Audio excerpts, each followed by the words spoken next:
जब traffic signal बंद हो जाता है तो कुछ लोग तो रुक जाते हैं और कुछ भागते रहते हैं।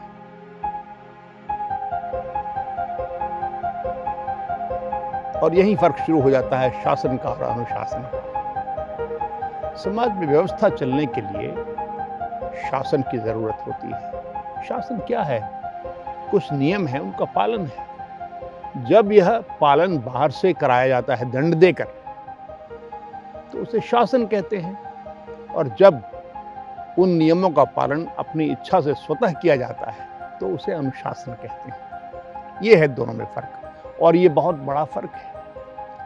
विद्यार्थियों के लिए गुरुकुल में, स्कूल में एक व्यवस्था बनी होती है।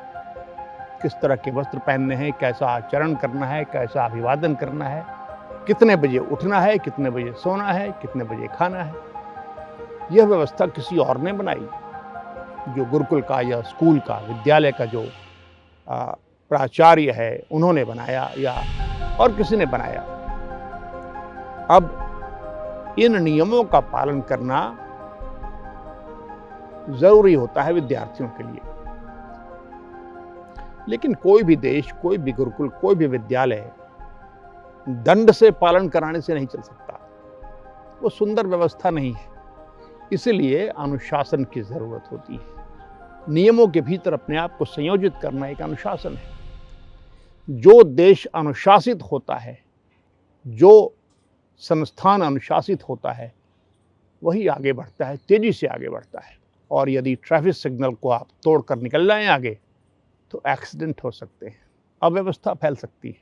लेकिन एक बात का ध्यान रखें कि अनुशासन का अर्थ यह नहीं होता है कि शासन के हर नियम को अवश्य मान लिया जाए। यदि ऐसा कोई नियम बना है जो उचित नहीं है, न्यायपूर्ण नहीं है, या उससे व्यवस्था बनती नहीं, बिगड़ती है, तो यह कर्तव्य है नागरिक का कि वह शासक के ध्यान में यह बात ले आए।